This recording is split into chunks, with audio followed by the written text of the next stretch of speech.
So students, अभी हम करेंगे question number 4। tan 60 upon sine 60 plus cos 60। डरने की ज़रूरत नहीं है, बस जो उसका वैल्यूज़ है वो आपको पुट करना है। tan 60 कितना है स्टूडेंट्स? tan 60 है √3, इसलिए tan 60 के बदले आप क्या लिखोगे? √3, रीज़न दे देने का। tan 60 is √3। वैसे ही साइन 60 एंड cos 60 कितना होता है? साइन 60 कितना है? √3/2 प्लस cos 60 कितना है? हाफ, 1/2। ठीक है। सो साइन 60 के बदले लिखेंगे √3/2 प्लस cos 60 के बदले लिखेंगे हाफ। आपको रीज़न देना पड़ेगा। साइन 60 इतना है, cos 60 इतना है। ठीक है। अब प्लीज़ ये स्टेप्स थोड़ा ध्यान से देखना, क्योंकि ये आप बहुत कम ये स्टेप्स अपने मैथ्स में देखते हो। ठीक है। सो प्लीज़ ध्यान से देखना। √3 को √3 लिखेंगे। अब ये न्यूमरेटर है डिवाइडेड बाय ये आपका पूरा डिनोमिनेटर है ना? ये पूरा डिनोमिनेटर है। ओके। सो आप देख सकते हो आपका डिनोमिनेटर यहाँ पे सेम है, इसलिए आप क्या करोगे? √3 + 1 होल डिवाइडेड बाय 2 एक ही बार लिखोगे। ठीक है। √3 वैसे का वैसे ही रहेगा। √3 + 1 लिखोगे डिवाइड बाय 2। मैंने एक बार 2 क्यों लिखा? क्योंकि डिनोमिनेटर सेम है। अब स्टूडेंट्स, जैसे कि मैंने आपको पहले ही कहा, ये है आपका न्यूमरेटर है ना? tan 60 जो √3 था, ये आपका न्यूमरेटर, इसको मैंने एक साइड लिख दिया।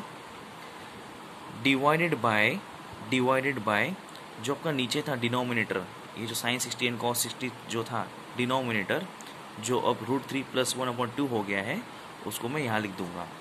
मैंने ऐसा क्यों किया? मैंने ऐसा इसलिए किया क्योंकि यहाँ पे 3 नंबर आ रहे हैं। सो आपको कभी घोर कन्फ्यूजन ना हो जाए, इसलिए √3 वहीं का वही लिखा जो कि आपका न्यूमरेटर है। इसका मतलब क्या होता है? डिवाइड, इसलिए डिवाइड लिख दिया। जो आपका नीचे है वो क्या है? डिनोमिनेटर, वो मैंने यहाँ पे लिख दिया। अब थोड़ा लाइफ इजी हो गई आपकी। √3 को √3 लिखेंगे, डिवाइड को क्या लिखेंगे? मल्टीप्लाई। डिवाइड को क्या लिखेंगे? मल्टीप्लाई। और जब मैं मल्टीप्लाई करूँगा, ये जो ऊपर है वो नीचे आ जाएगा और जो नीचे है वो ऊपर चला जाएगा। इसको कहते हैं रेसिप्रोकल। सो 2 ऊपर चले जाएगा, √3 + 1 नीचे आ जाएगा। अब गलती से भी आप लोग √3 और √3 कट मत करना। क्यों नहीं कर सकते? आप √3 और √3 तभी कट कर सकते थे अगर ये +1 को छुपा दूँ। अगर ये +1 नहीं होता तो आप करते, लेकिन आप अभी कट नहीं कर सकते। क्यों? क्योंकि ये जो √3 है वो बेचारा +1 के साथ जुड़ा हुआ है। ठीक है। इसलिए आप √3 और √3 कट नहीं कर सकते। ठीक है। सो √3 × 2 क्या होगा? 2√3 होल डिवाइडेड बाय √3 + 1। आपका आंसर खत्म। समझ में आ गया? सो इसमें मेन स्टेप क्या था मालूम है?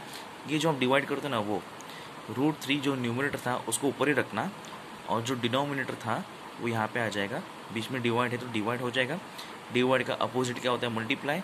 सो ये ऊपर जाएगा और ये नीचे आएगा। अगेन √3 और √3 आप यहाँ पे नहीं कट कर सकते क्योंकि इसके साथ +1 जुड़ा हुआ है। ठीक है। कोई और नंबर होगा +1, -5, +7, जब √3 के साथ कोई जुड़ा हुआ है आप डायरेक्टली कट नहीं कर सकते, ऐसा मैथ्स कहता है। ठीक है। फिर 2 × √3 2√3, नीचे √3 + 1, √3 + 1। ठीक है। फिर अभी हम करते हैं question number 5। Actually question number 4 यहाँ पे आना चाहिए था, क्वेश्चन नंबर 5 यहाँ पे आना चाहिए था, लेकिन मैंने पहले ये वाला कर लिया क्योंकि ये बताना ज़रूरी था। क्वेश्चन नंबर 5 और क्वेश्चन नंबर 6 बहुत ईजी है। cos² 45 plus sin² 30। सो पीछे टेबल देखोगे आप, cos 45 निकालो। cos 45 कितना स्टूडेंट्स? cos 45 कितना है? 1/√2। लेकिन ये cos² 45 है, इसलिए 1/√2 होल स्क्वायर। ठीक है। रीज़न देने का यहाँ मैंने लिखा है। प्लस है तो प्लस, sin² 30। sin 30 कितना होता है? हाफ। इसे sin² 30 कितना होगा? 1/2 का होल स्क्वायर। रीज़न लिखने का, sin 30 इज़ हाफ। ठीक है। अब ध्यान से इतना स्टूडेंट्स, पहले हाफ को, ये जो स्क्वायर है उसको सॉल्व करो। 1 का स्क्वायर क्या होगा? 1। √2 का स्क्वायर क्या होगा? 2। कैसे? आपने लास्ट वीडियो में देखा था, जैसे √3 का स्क्वायर था वैसे ये √2 का स्क्वायर है। ये √2 × √2 क्या होता है? 2। तो 2 लिखोगे। प्लस है तो प्लस, 1 का स्क्वायर 1, 2 का स्क्वायर क्या होता है? 4। ठीक है। अब यहाँ पे डिनोमिनेटर सेम नहीं है तो क्या करना पड़ेगा मुझे? Cross multiply. 1 × 4 plus 1 × 2 whole divided by 2 multiply by 4, ठीक है। So 1 4s are 4 plus 1 2s are 2 whole divided by 2 4s are 8, 4 + 2 6, 6/8। अभी आपने रेशियो एंड प्रोपोर्शन में सीखा है मैथ्स 1 में कि इसको हम लोग कट कर सकते हैं। ये दोनों 2 के टेबल में जाता है, 2 3s are 6, 2 4s are 8, इसलिए 3/4 इज अ फाइनल आंसर। समझ में आ गया। So now last but not the least, question number 6, ये भी मस्त है। cos 60 multiply by cos 30 plus sin 60 multiply by sin 30। सो मैंने पीछे से ऑलरेडी ये वैल्यूज निकाल के रखे हैं। आप लोग को ये टेबल याद होना चाहिए जो हमने थोड़ी देर पहले किया था यहाँ पे, ठीक है। सो वही हम लोग ने नंबर्स लिखे हैं। cos 60 कितना होता है हाफ, cos 30 होता है √3/2, sin 60 कितना होता है √3/2 और sin 30 कितना होता है हाफ। तो वही वैल्यूज हम इसमें डालेंगे। cos 60 कितना है हाफ, तो हाफ लिख दिया, मल्टीप्लाई तो मल्टीप्लाई, cos 30 होता है √3/2 तो √3/2 लिख दिया, प्लस है तो प्लस, sin 60 कितना होता है √3/2 तो √3/2 लिख दिया, मल्टीप्लाइड बाय sin 30 कितना होता है हाफ, तो उसके बदले लिख दिया हाफ, ठीक है। सो इसको और इसको मल्टीप्लाई करो, प्लस इसको और इसको मल्टीप्लाई करो, 1 मल्टीप्लाई बाय √3 होगा √3, 2 2s are 4, प्लस साइन यहाँ पे आ गया, √3 मल्टीप्लाई बाय 1 √3, 2 2s are 4, ठीक है। अब आप देख सकते हो आपका डिनोमिनेटर एक ही है, ये भी 4 है, ये भी 4 है। सो क्या करोगे, √3 प्लस √3 होल डिवाइडेड बाय 1 बार 4, ठीक है। यहाँ पे आपको क्रॉस मल्टीप्लाई करने की ज़रूरत नहीं है क्योंकि आपका डिनोमिनेटर सेम है। हम क्रॉस मल्टीप्लाई कब करते हैं, जब आपका डिनोमिनेटर अलग अलग होता है, ठीक है। सो नाउ √3 और √3 कितना होगा, 2√3 है ना। √3 ये एक √3 है और ये एक √3 है। सो √3 प्लस √3 कितना होगा स्टूडेंट्स, 2√3। 6 मत लिख देना, ठीक है। √3 प्लस √3 6 मत लिख देना, √3 और दूसरा √3 दोनों मिला के कितना होगा 2√3। कैसे, यहाँ पे कुछ भी नंबर नहीं है मतलब 1 है, यहाँ पे कुछ भी नंबर नहीं है मतलब 1 है। सो 1 + 1 होता है 2 और √3, ठीक है। नीचे क्या है 4। अब यहाँ पे भी आप देख सकते हो 2 और 4 कट होंगे, 2 1s are 2 और 2 2s are 4, ठीक है। सो ये ऊपर क्या बचा, सिर्फ √3 और नीचे क्या बचा आपका 2। समझ में आएगा स्टूडेंट्स, इसको प्लीज़ प्रैक्टिस करना, ये सब सम्स आते हैं एग्जाम में और इजी भी रहता है। अब हम करेंगे क्वेश्चन नंबर 3। अगर मैं आपको बोलूँगा कि आप ये निकालो तो शायद आप अच्छे से निकाल भी पाओगे क्योंकि ये टाइप का क्वेश्चन आप पहले कर चुके हो। If sin theta is 4/5 find cos theta. अगर sin थीटा 4/5 है तो cos थीटा कितना होगा। आपको एक फॉर्मूला याद है students, sin square theta plus cos square theta is equal to 1, ठीक है। तो sin स्क्वायर थीटा है, तो अगर sin थीटा 4/5 है तो sin स्क्वायर थीटा कितना होगा 4/5 का होल स्क्वायर, ठीक है। sin थीटा जो है 4/5 वो लिखने का, यहाँ पे स्क्वायर है तो स्क्वायर लगाएंगे, प्लस cos स्क्वायर थीटा जो मुझे बेसिकली ढूंढना है इक्वल टू 1।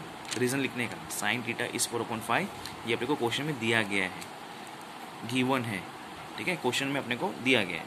ओके, सो 4 का स्क्वायर है 16, 5 का स्क्वायर है 25 plus cos square theta equal to 1। मुझे cos स्क्वायर थीटा चाहिए। सो ये वाला साइन मत देखो स्टूडेंट्स, 16/25 के पहले बहुत बच्चे ये साइन दिखते, गलत होता है वो।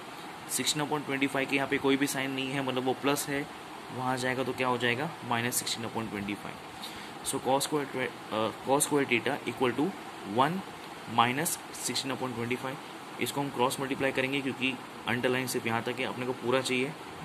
cos square theta is equal to 1 × 25 minus 16, यहाँ पे कुछ भी नंबर नहीं है मतलब 1, 16 1s are 16 whole divide by 25 1s are 25। यहाँ पे मुझसे थोड़ा मिस्टेक होगी, वंस अगेन 1 × 25 इज 25 माइनस है तो minus 16 1s are 16 whole divided by 25 1s are 25। So cos square theta क्या है स्टूडेंट्स, 25 माइनस 16 कितना होता है 9/16। लेकिन स्टूडेंट्स हमें cos स्क्वायर थीटा चाहिए कि हमें cos थीटा चाहिए, हमें cos थीटा चाहिए। लेकिन मेरे पास क्या है यहाँ पे cos स्क्वायर थीटा 9/16, इसलिए मैं क्या करूँगा, स्क्वायर रूट लूँगा। Taking square root on both sides, दोनों जगह मैं स्क्वायर रूट लगाऊंगा तो क्या हो जाएगा, दोनों तरफ स्क्वायर रूट लगेगा। कॉस स्क्वायर थीटा का स्क्वायर रूट लगाओ, क्या हो जाएगा, कॉस थीटा। अब ये देखो स्टूडेंट्स, ये किसका स्क्वायर रूट है, 9, 3 का। 16 किसका स्क्वायर रूट है, 4 का। ये 3 3 ज़ा 9 और 4 4 ज़ा 16, इसलिए 9 का स्क्वायर रूट है 3, 16 का स्क्वायर रूट है 4। आपका आंसर मिल गया। ठीक है, अब वैसे ही आपको क्वेश्चन नंबर 4 करना है, ये मैं आपको होमवर्क दे रहा हूँ। यहाँ पे आपको साइन थीटा दिया था और कॉस थीटा निकालने का था। क्वेश्चन नंबर 4 में आपको कॉस थीटा दिया है और साइन थीटा निकालना है। डोंट वरी, फॉर्मूला यही है। पहले आपको साइन स्क्वायर थीटा मतलब साइन थीटा दिया था, आपने ये निकाला। अब आपको कॉस थीटा दिया है, आपको साइन थीटा निकालना है। फॉर्मूला सेम है, एकदम वैसे निकालना है। मैंने आपको आंसर भी दिया है। आपका साइन थीटा आंसर आएगा, फाइनल आंसर स्क्वायर रूट निकालने के बाद आपका आंसर आएगा 8/17। ठीक है, मुझे पूरा विश्वास है आपको आएगा। In case of any kind of doubt please let me know. Okay, so हमारा ये चैप्टर यहाँ पे ख़त्म होता है। प्लीज़ प्रैक्टिस करना ट्रिग्नोमेट्री। आई होप आपको मज़ा आया, काफ़ी कुछ सीखने मिला। ठीक है, so on that note please अच्छे से करना एंड कुछ भी डाउट्स हो तो पूछ लेना। प्रैक्टिस करना स्टूडेंट्स, देखने में ईजी लगता है लेकिन होता नहीं है। प्रैक्टिस करोगे तो ही आगे बढ़ोगे।